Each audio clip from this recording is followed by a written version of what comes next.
Au nom du Père et du Fils et du Saint-Esprit, ainsi soit-il. Le nouvel arbre, vous voyez. La création nous fait bon accueil. La création respire la vie. Que le bon Dieu nous donne. Que le bon Dieu nous remet comme de bons gestionnaires. Et il nous redemandera des comptes. Qu'avez-vous fait de ce don précieux? Qu'avez-vous fait de ce don précieux? Comme un rayon de soleil, nous sommes éclairés par la lumière transfigurée de notre Seigneur Jésus-Christ, comme sur le Tabor. Notre Seigneur Jésus-Christ est la lumière qui vient éclairer, qui est le rayonnement de la lumière du Père. Lumière née de la lumière. Vrai Dieu, né du vrai Dieu. Bonjour. Engendré. Vous vouliez venir ici peut-être? Hein? Vous vouliez venir ici peut-être? Non, pas sous l'arbre, ça va aller, vous inquiétez pas, merci. Je suis en train d'enregistrer. Ils sont tout ailleurs. J'espère que... Et voici que lorsque nous nous promenons, voyons que la lumière est voilée partout. La lumière est voilée comme sous des voiles. Le message évangélique de cette lumière que le Christ est venu nous annoncer, puisqu'en l'ayant signé de son sang, ce message de cet amour éternel. On se rend peut-être pas compte, mais vous gardez toujours... Ah oui, d'accord, je suis arrivé là, j'enregistre. Ils sont arrivés sur un terrain, malheureusement ils n'ont pas vu que j'enregistrais.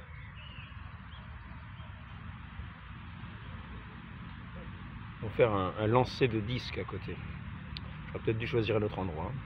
À côté, ils coupaient l'herbe, je me suis dit, tiens, il y a un bel arbre de la lumière de notre Seigneur, la lumière de la création divine. Donc l'autre jour, hier, j'étais en train de chanter un cantique. La racine de la sagesse, c'est... Et là, je m'arrêtais et je demandais, la racine de la sagesse, pouvez-vous me dire, monsieur, madame, la racine de la sagesse, pouvez-vous me dire ce que c'est, la racine de la sagesse? Je voyais des écoliers, je leur demandais, vous qui avez fait des grandes études, pouvez-vous me dire une chose? Savez-vous ce que c'est que la racine de la sagesse? La racine de la sagesse, grande question. Je posais la question, personne n'a su me répondre. Personne n'a su me répondre. Il y en a un qui m'a dit, je m'en fous.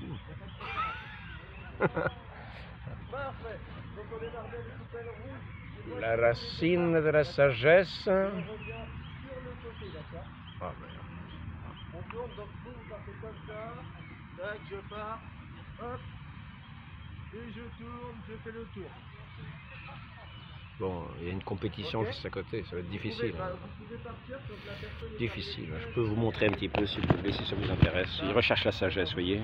Ils sont en train de chercher la sagesse. Ils sont avec des cannes. Et puis ils vont faire des tours petits auprès d'Ariel. Elle va tourner là. Elle va tourner. Bon, j'espère qu'ils ne tournent pas en rond.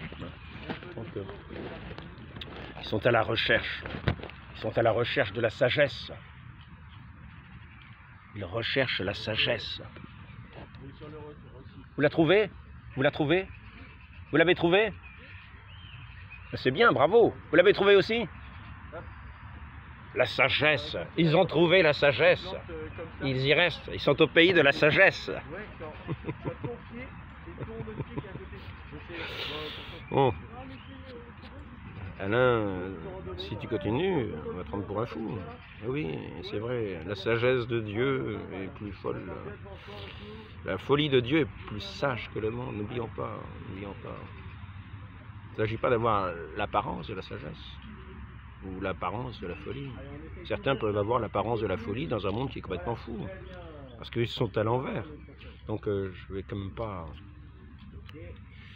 Donc malgré tout, voyez-vous, quand vous posez la question, pouvez-vous me dire ce que c'est que la racine de la sagesse et que personne ne peut vous répondre? Vous êtes quand même bien embêté. Vous vous demandez dans quel pays êtes-vous? Dans quel pays êtes-vous? Quand des jeunes sortent des écoles et qu'on leur demande, vous savez ce que c'est la racine de la sagesse? Parce que la racine, elle pousse. Maintenant, ça fait un arbre qui porte des fruits.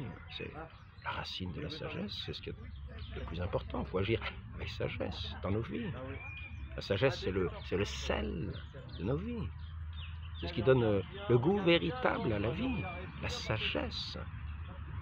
La sagesse, c'est aussi la lumière du monde. Notre Seigneur Jésus-Christ, non seulement il est le Verbe éternel, mais il est aussi le Logos, c'est-à-dire la sagesse éternelle. C'est pour cela qu'il est le sel de la terre et la lumière du monde. Alors quand on demande, pouvez-vous me dire la racine de la sagesse? Vous êtes bien embêté quand personne ne peut vous répondre. Ni les cheveux blancs, ni les cheveux noirs, ni les chauves, ni les enfants, ni les écoliers. Je crois qu'ils vont bientôt trouver. La dame, elle m'a dit qu'elle avait trouvé.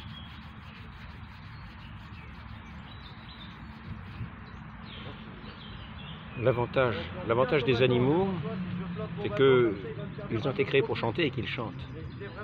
Mais par exemple, quand nous sommes dans une société qui invite les mères à tuer leurs enfants dans leur ventre, n'imaginez pas que vous êtes dans une société qui cultive la sagesse. Vous êtes dans une société qui cultive la mort. Vous êtes dans une société qui a renoncé à la sagesse et à la lumière du monde pour entrer dans les ténèbres de la mort. Donc des sociétés qui se constituent autour de lois qui donnent la mort aux enfants dans les ventres des mères, vous pouvez dire que vous avez perdu tout sens de la vie, de la sagesse, et de ce qui est sacré, et de ce qui est beau, et de ce qui est vrai. Donc quand vous posez la question, pouvez-vous me dire la racine? Savez-vous quelle est la racine de la sagesse? Qui va pouvoir vous dire l'amour? C'est l'amour du Seigneur. La racine de la sagesse. Je vous dérange pas, hein? Ah bon, ben ça va. Vous entendez un petit peu? Il ne faut pas en perdre une miette, c'est très intéressant.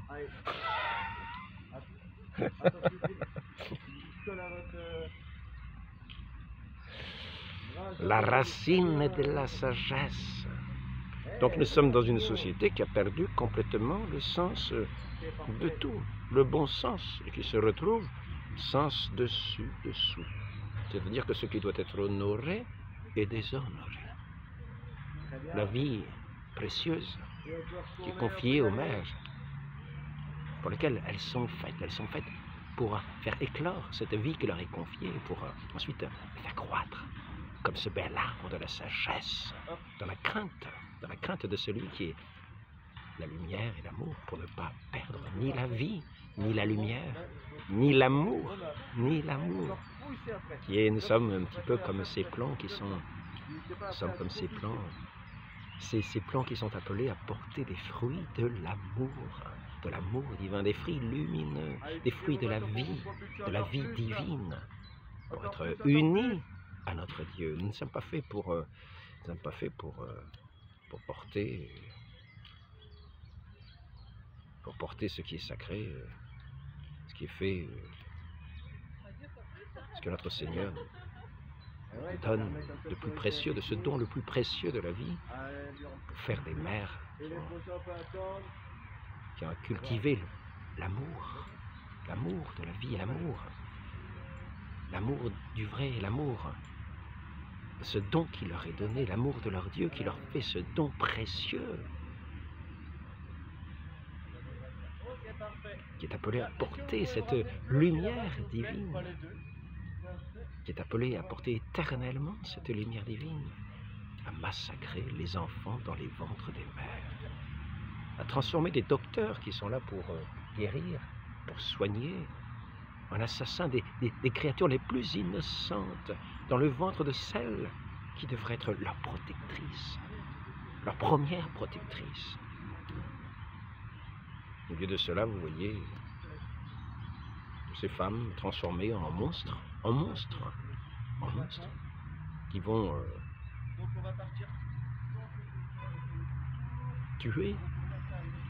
ce petit qu'elle porte en elle, le mettre dans une poubelle comme un déchet, comme un détritus. Voilà le sens, voilà le sens, voilà le sens de ces sociétés qui sont maintenant établies loin de celui qui est la racine, la connaissance de la sagesse, notre Seigneur Jésus-Christ, qu'ils ont rejeté. N'oublions pas que nous sommes des sociétés qui ont guillotiné, qui ont tué tout ce qu'il y avait de saint, tout le corps saint, le plus saint, ceux qui ont fait leur vie jusqu'au témoignage de leur vie, qui sont aujourd'hui canonisés par l'Église, et que la Révolution qui a institué la République a traité de la manière la plus vile et la plus abjecte, de la manière la plus atroce, la plus cruelle.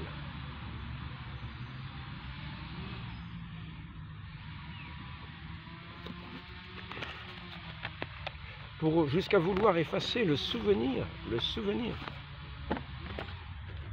même du nom de Dieu,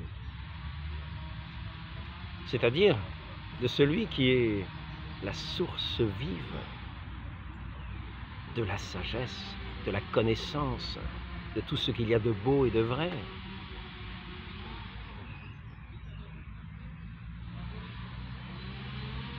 En 1794, la peau des corps d'une trentaine de prisonniers furent tannés près d'Angers par l'officier de santé Pékel. On peut trouver au musée Carnavalet 2 exemplaires d'ouvrages reliés en peau humaine. Quels sont les titres de ces 2 ouvrages? Alors, c'est une question d'une devinette. Quels sont les titres de ces 2 ouvrages?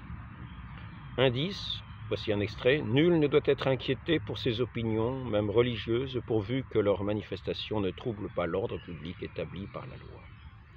On commence par des beaux principes, mais pour tuer la vie,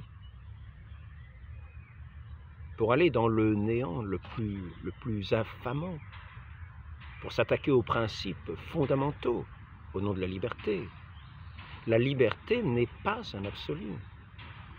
La liberté est ce moyen qui nous est donné pour parvenir à la lumière, afin de pouvoir nous donner à celui qui est la lumière, qui est la sagesse éternelle, qui est l'amour véritable, notre Dieu.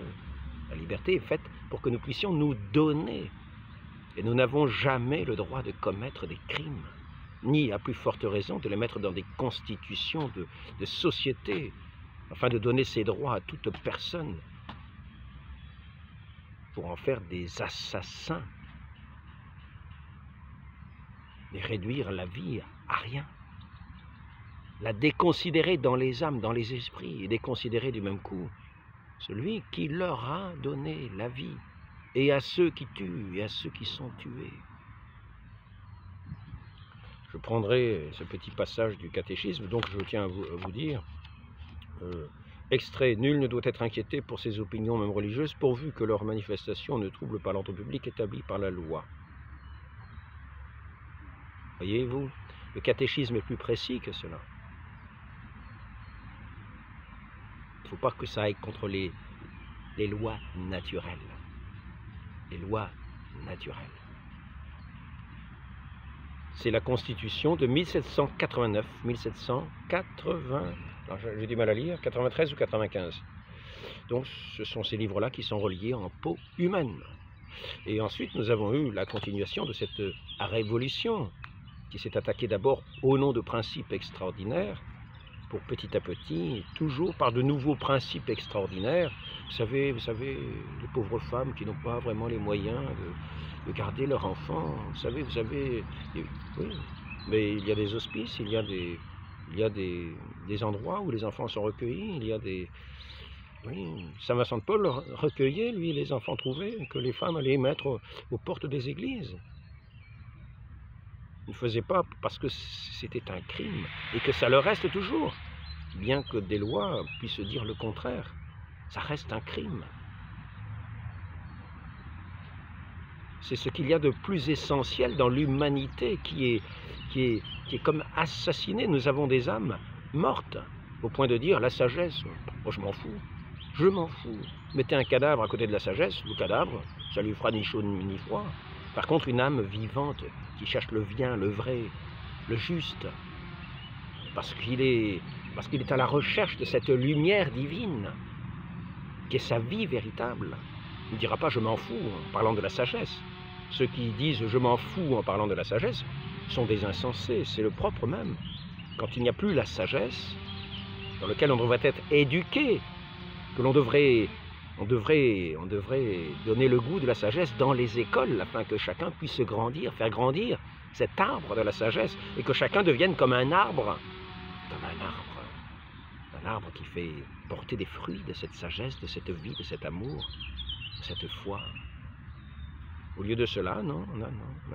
On a tronçonné tout ce qui pouvait avoir rapport à la sagesse éternelle. Et maintenant, comme un cadavre, l'humanité est comme un cadavre gisant dans ses républiques, tout à fait indifférent à quelles que soient les opinions. Vous avez des opinions vous avez des théories qui vont vous dire que il faut assassiner ceux qui ne sont pas du même genre. On va vous dire, oh, chacun ses opinions. Je répète. Aujourd'hui, au nom de ces principes nouveaux, nous faisons venir des opinions qui disent ces choses-là. Combattez jusqu'à ce qu'il n'y ait plus d'association et que leur religion soit seulement l'islam. Combattez comment? Ne prenez pas pour amis les chrétiens, par exemple. Oui, vous savez, c'est la liberté des opinions. Chacun a son opinion. Il ne faut pas faire de la phobie comme cela. Il ne faut pas faire des phobies vis-à-vis des opinions. Chacun a son opinion.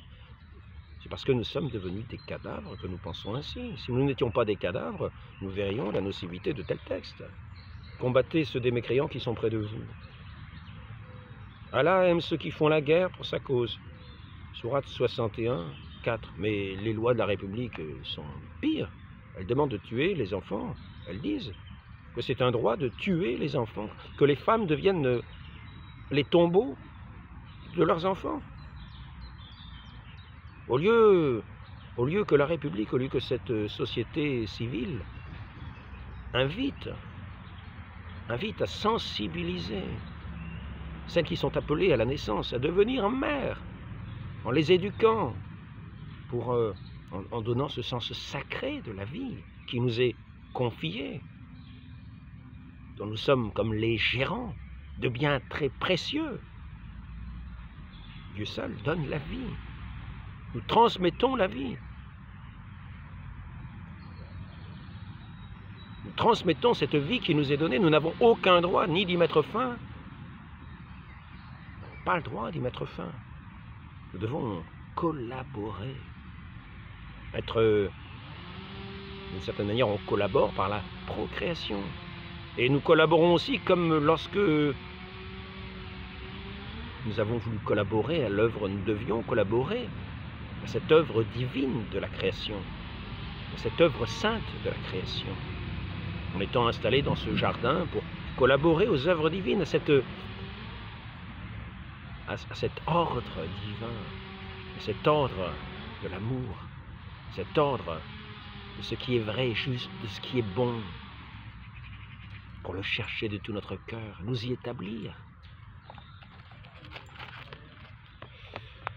Frappez-les au cou, sourate 8-12, juifs et chrétiens imitent le dire des mécréants. Voilà, ce sont des opinions, mes chers amis, ce sont des opinions.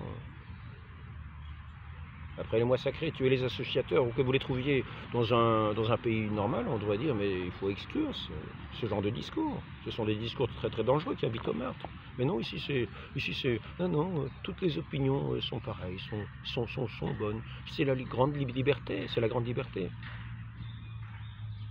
Voilà ce que c'est que ces sociétés qui invitent à tuer les enfants dans le ventre des mères, à faire des mères, non pas des mères, mais des monstres. Des monstres.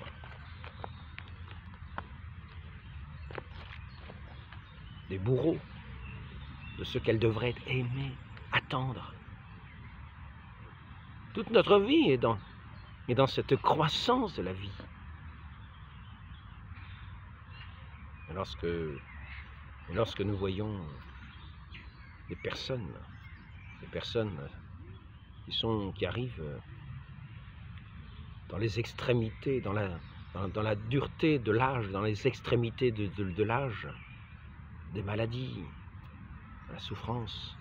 Il nous faut accompagner. Mais cette vie ne nous appartient pas au point que nous ayons à l'enlever. Elle est sacrée. Elle est sacrée. C'est un don qui nous est fait. Le bon Dieu le prendra quand il voudra. Et nous n'avons pas à désacraliser la vie pour la réduire à rien, tel que ces belles lois avec ces beaux principes le font toujours. On commence par quelque chose d'extraordinaire, un beau cadre d'une belle loi, vous savez, la liberté sacrée, l'humanisme, oui, tout être est sacré.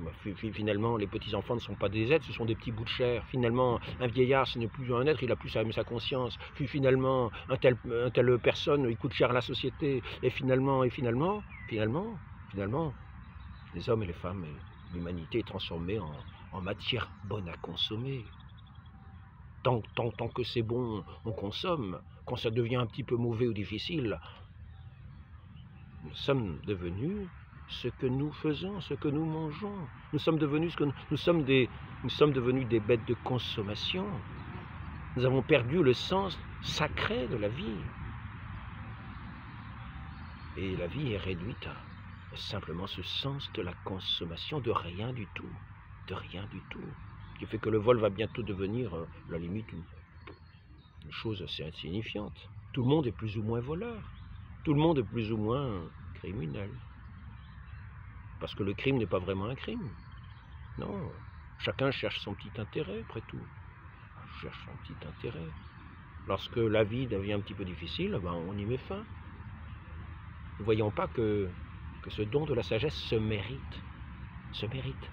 Nous devons tendre de toutes nos forces vers l'amour. Vers l'amour, vers la crainte. L'amour de Dieu, qui est la sagesse véritable, qui sera notre récompense.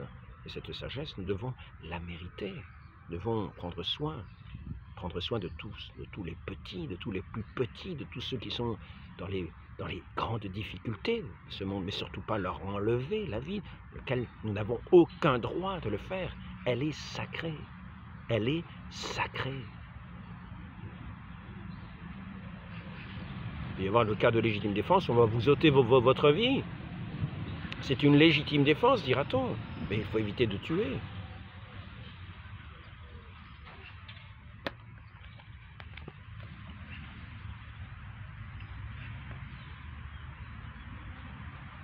Frappez de terreur l'ennemi d'Allah et le vôtre. Voilà ce que nous accueillons, le corps mort de cette république morte, qui accueille tous les péchés de la terre, parce qu'elle n'a plus la force de tendre vers la sagesse du monde, vers la sagesse de Dieu.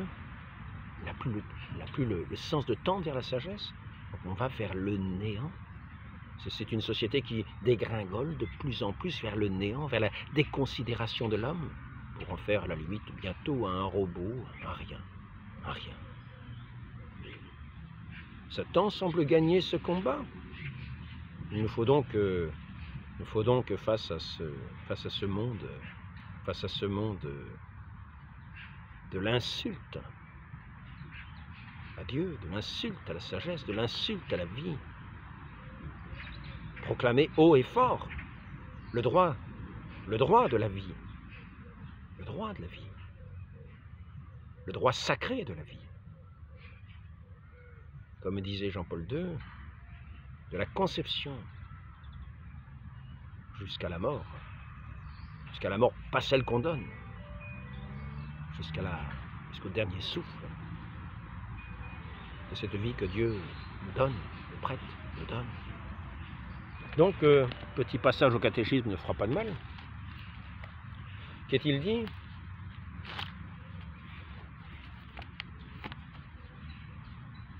Cinquième commandement proscrit gravement, comme gravement pécamineux, l'homicide direct et volontaire. Le meurtrier et ceux qui coopèrent volontairement au meurtre commettent un péché qui crie vengeance au ciel. L'infanticide, le fratricide, le parricide et le meurtre conjoint sont des crimes spécialement graves en raison de liens naturels qu'ils brisent. Ces préoccupations des préoccupations d'eugénisme ou d'hygiène publique ne peuvent justifier aucun meurtre. Aucun meurtre. Fut-il recommandé par les pouvoirs publics.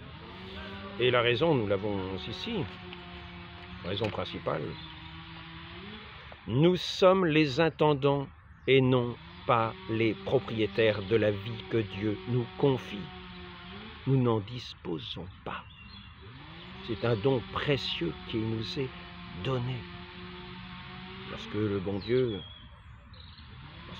nous devons participer au salut du monde par l'offrande de nous-mêmes. Nous joignons à celle du Christ.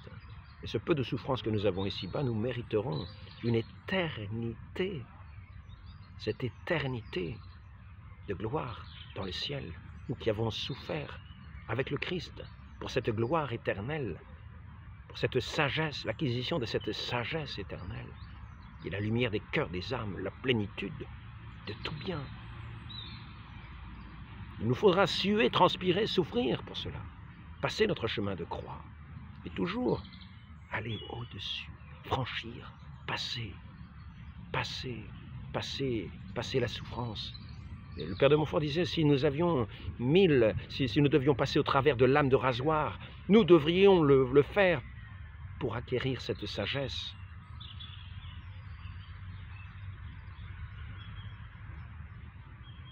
Il n'y a rien de plus précieux.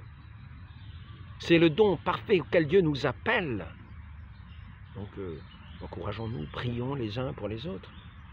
Mais ne nous laissons pas comme des cadavres inertes, indifférents à la vraie lumière du monde, indifférents à la vraie lumière de Dieu, indifférents à l'amour, indifférents à la mort, indifférents à tout, comme un cadavre, comme une société de cadavres, comme une société insensée.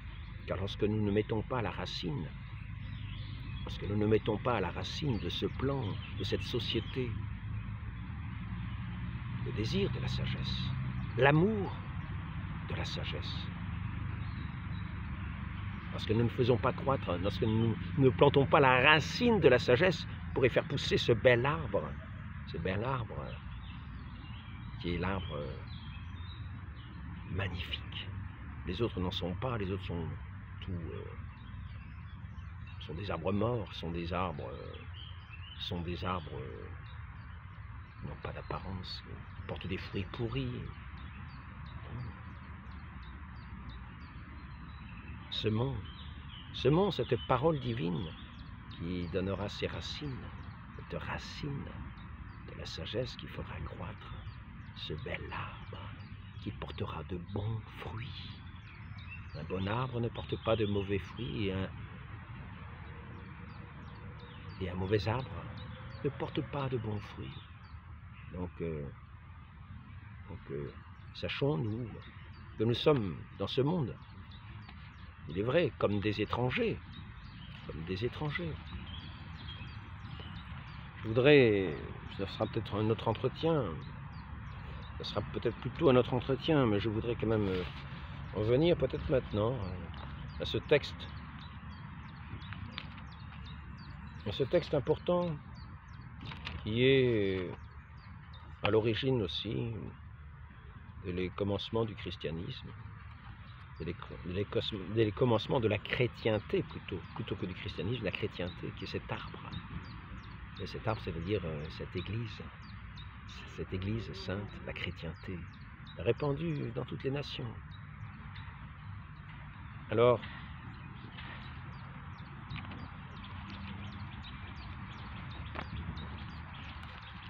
il s'agit d'un texte de quelqu'un qui s'appelle Doniette. Et donc je vais vous le lire en partie. Je vais commencer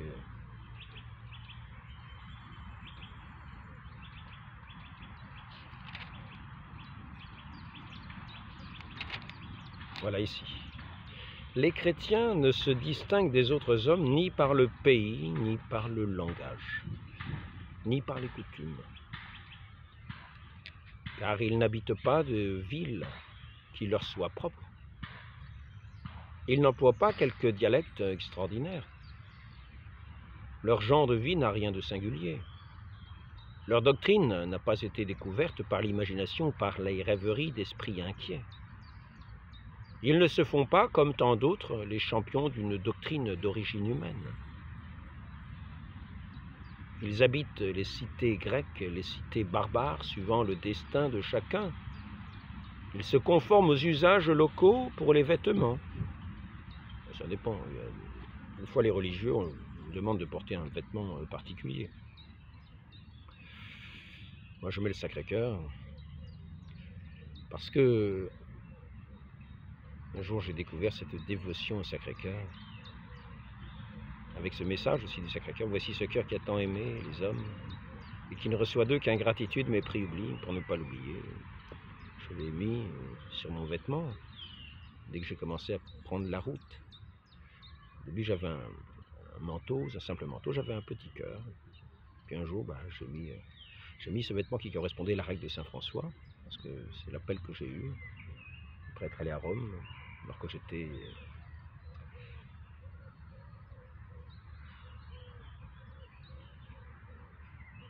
lazariste encore, et en train de faire ce choix pour partir, parce que j'avais eu cet appel à aller à Rome, demander l'autorisation de vivre la règle de Saint François. Donc j'ai fait la démarche. Après ça, j'ai mis le vêtement qui correspondait à la règle, même si ce n'est pas dans une communauté. Et puis, comme j'avais découvert dans un livre, alors que j'étais au séminaire interne des lazaristes, c'est-à-dire le noviciat, dans un livre, j'avais trouvé, dans un vieux livre de piété, un vendredi. J'ouvre le livre et je vois le vendredi, jour du Sacré-Cœur. Et puis ensuite, après ça, j'ai découvert davantage ce message. C'était au mois de juin, le vendredi suivant, c'était la fête du Sacré-Cœur. Et donc, j'étais particulièrement tout touché, d'autant plus que la veille, je ne veux pas vous dire tout, mais c'est vrai que dans le Sacré-Cœur, ce Sacré-Cœur est le cœur de la sagesse. Il ne s'agit pas simplement de porter la croix de la douleur, il s'agit d'avoir le cœur qui est sur cette croix, le cœur qui va porter cette souffrance, qui va supporter toutes choses. Nous devons être habités, nous devons demander à être éduqués, à connaître celui qui est l'amour, qui est venu porter la souffrance pour nous, que nous la portions nous aussi, pour la rédemption du monde, déjà pour la nôtre. Savoir aimer. Sainte Thérèse d'ailleurs disait, il n'y a pas de souffrance, il n'y a pas d'amour. Nous aimons dans la souffrance, mais nous n'aimons pas la souffrance. Nous aimons dans la souffrance. L'amour vient sur ce bois comme un feu, qui vient consumer toute chose. Et la souffrance aussi. Nous devons vivre de cet amour, de ce feu de Dieu, le recevoir. C'est là tout le sens de notre humanité. C'est ce qu'il nous faut apprendre dans nos écoles. Il ne s'agit pas d'apprendre comment on fait des ordinateurs et puis de ne pas savoir ce que c'est que la racine de la sagesse. Il nous faut apprendre à vivre, honorer la vie, vivre, aimer. C'est là la chose qu'il nous faut, par-dessus tout, aimer. Quelle que soit la condition où nous sommes, aimer. Et ne pas faire perdre l'amour. L'amour est plus fort que la mort, n'en doutons pas. Ah, le retour.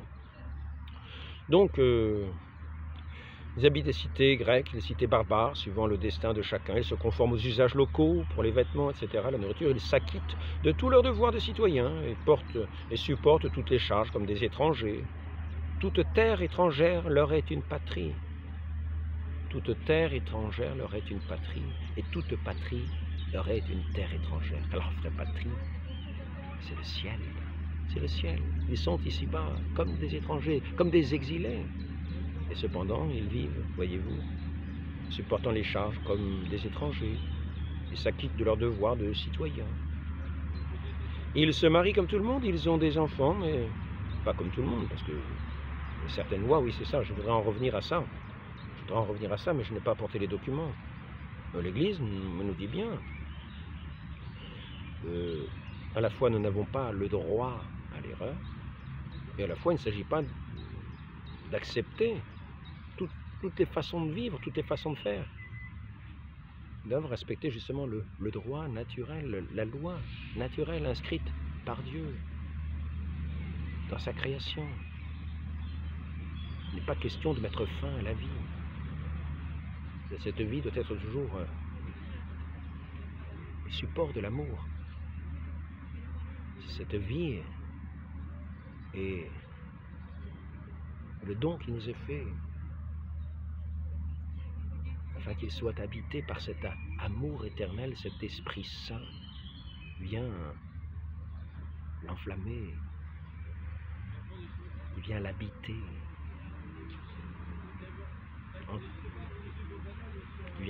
qui vient permettre à notre Dieu de faire en nous sa demeure comme son temple saint. Nous avons ce côté sacré de la vie qu'il nous faut redécouvrir.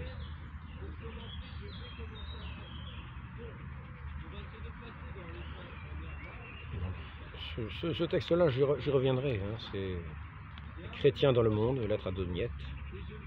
En un mot, ce que l'âme est dans le corps, les chrétiens le sont dans le monde. L'âme est répandue dans tous les membres du corps, comme les chrétiens dans toutes les cités du monde. L'âme habite dans le corps et pourtant elle n'appartient pas au corps, comme les chrétiens habitent dans le monde, mais n'appartiennent pas au monde. L'âme invisible est retenue prisonnière dans le corps visible. Ainsi les chrétiens, on les voit vivre dans le monde, mais le culte qu'ils rendent à Dieu demeure invisible. La chair déteste l'âme et lui fait la guerre, sans que celle-ci lui ait fait tort, mais parce qu'elle l'empêche de jouir des plaisirs. De même, le monde déteste les chrétiens, sans que ceci lui ait fait du tort, mais parce qu'il s'oppose à ses plaisirs et à ses mauvaises lois. Ils sont une insulte à la vie, une insulte à la sagesse, une insulte à Dieu et la déchéance de l'humanité.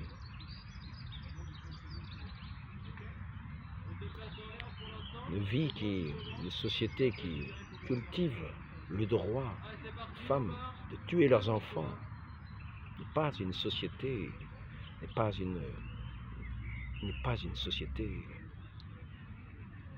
Et on en profite là, on peut aller moins vite, mais peut-être pas plus la technique avec nos voilà avec le bateau. Brille la lumière, c'est la société qui cultive la mort. Donc sortons, secouons la poussière des pieds sur ces lois et proclamons la vie. La vie sacrée, la vie plus forte que tout, la vie plus forte que la souffrance, la vie plus forte que la mort. La vie, nous souffrirons ici-bas quelques tourments pour témoigner de cette vie que Dieu nous donne et pour avoir éternellement auprès de lui cette gloire bien méritée, au prix quelquefois de notre sang. Rendons cette grâce à la très sainte Vierge Marie. Nous sommes dans le monde, nous ne sommes pas du monde. Nous sommes ici-bas, nous sommes exilés. Et si la vérité est voilée par tout un monde qui concourt à porter les ténèbres au monde, si nous voyons autour de nous que la vérité est voilée par des gens qui la nient ouvertement, en portant des voiles ouvertement, nous ne voilons pas la vérité. Montrons-la à découvert, proclamons-la, annonçons-la. Notre Seigneur est ressuscité. Suivons-le avec courage, avec foi, dans l'espérance, dans la charité. Demandons cette grâce à la très sainte Vierge Marie. Au milieu de ce monde, ainsi soit-il, au nom du Père et du Fils et du Saint-Esprit. Amen.